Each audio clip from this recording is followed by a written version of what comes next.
ఓం శ్రీమాత్రే నమః. ప్రతి సంవత్సరం ఆశ్వీజ మాసంలో శుద్ధ పాడ్యమి నుండి దసరా అనగా విజయదశమి రోజు వరకు కూడా మనం ఆ అమ్మలగన్న యమ్మను అనేక రూపాలలో పూజించుకుంటూ ఉంటాము. హాయ్ హలో ఎవ్రీవన్, అందరికీ నమస్కారం. Welcome to Usha's entertainment. నేను మీ ఉషా. ఈ 2024వ సంవత్సరంలో దసరా నవరాత్రులు ఎప్పటి నుండి ఎప్పటి వరకు ఉన్నాయి అనేది మనం ముందు వీడియోలో తెలుసుకున్నాం కదా.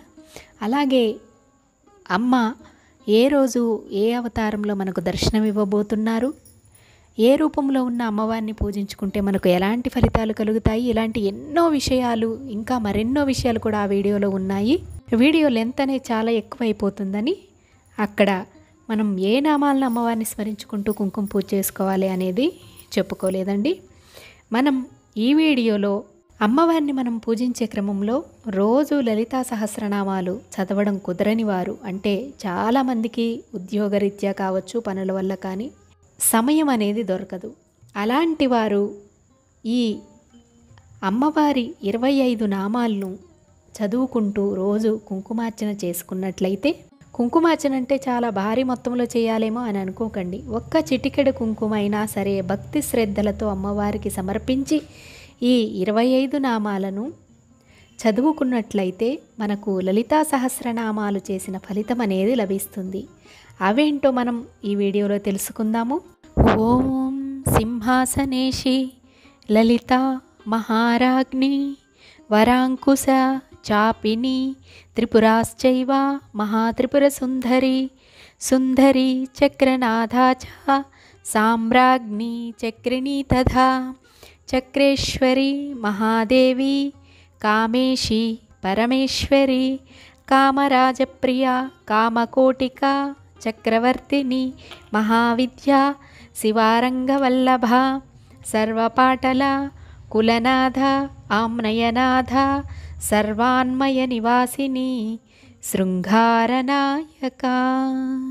ఇవేనండి అమ్మవారి 25 నామాలు. ప్రతిరోజు కూడా ఒకే సమయానికి పూజ అనేది చేయండి. అప్పుడు ఫలితం అనేది మనకు 100% లభిస్తుంది. ఈ నామాలను చదువుకుంటూ చిటికెడు కుంకుమనైనా సరే అమ్మవారికి సమర్పించి నమస్కారం చేసుకోండి. ఇక నవరాత్రుల్లో ఒకరోజు ఖడ్గమాల తప్పకుండా చదువుకోండి. లేదా మనం చెప్పుకునే కనీసం ఈ నామాలనైనా సరే పఠించండి. అమ్మవారు మణిద్వీప నివాసంలో శ్రీచక్రంలో మధ్యలో బిందు స్థానంలో నిలిచి లోకాలనన్నింటినీ కూడా రక్షిస్తూ ఉన్నారు. ఈ శ్రీచక్రంలో నవావరణాలు అనగా 9 ఆవరణలు ఉన్నాయి. ప్రతి ఆవరణములో కూడా అమ్మ చక్ర రూపంలో కొలువై ఉన్నారు. ఆ నామాలను మనం స్మరిస్తూ కుంకుమ పూజ చేసుకుంటే శ్రీచక్రానికి కుంకుమ చేసిన ఫలితం అనేది మనకు లభిస్తుంది. అవేంటో ఇప్పుడు చూద్దాం. ఓం త్రైలోక్యమోహన చక్రస్వామిన్యై నమః. ఓం సర్వాశా పరిపూరక చక్రస్వామిన్యై నమః. ఓం సర్వ సంక్షోభన చక్రస్వామిన్యై నమః. ఓం సర్వ సౌభాగ్యదాయక చక్రస్వామిన్యై నమః. ఓం సర్వార్థ సాధక చక్రస్వామిన్యై నమః. ఓం సర్వ రక్షాకర చక్రస్వామిన్యై నమః. ఓం సర్వ రోగహర చక్రస్వామిన్యై నమః. ఓం సర్వ సిద్ధిప్రద చక్రస్వామిన్యై నమః. ఓం సర్వ ఆనందమయ చక్రస్వామిన్యై నమః. మహాశ్రీచక్రనగర సామ్రాజ్ఞి మహారాజరాజేశ్వరి పరబ్రహ్మస్వరూపిణి శ్రీచక్ర బిందునిలయే లలితా త్రిపుర సుందరి నమస్తే నమస్తే నమస్తే నమో నమః.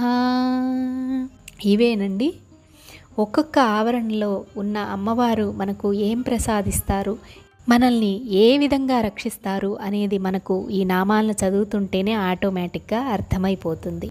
ముందు చేసిన వీడియోస్ యొక్క లింక్స్ నేను డిస్క్రిప్షన్లో ఇస్తాను, ఒకసారి విజిట్ చేయండి. అందరికీ అమ్మవారి ఆశీర్వాదాలు లభించాలని కోరుకుంటున్నాను. మీకు ఈ వీడియో నచ్చినట్లయితే మర్చిపోకుండా లైక్ చేసి షేర్ చేయండి. Thank you for watching.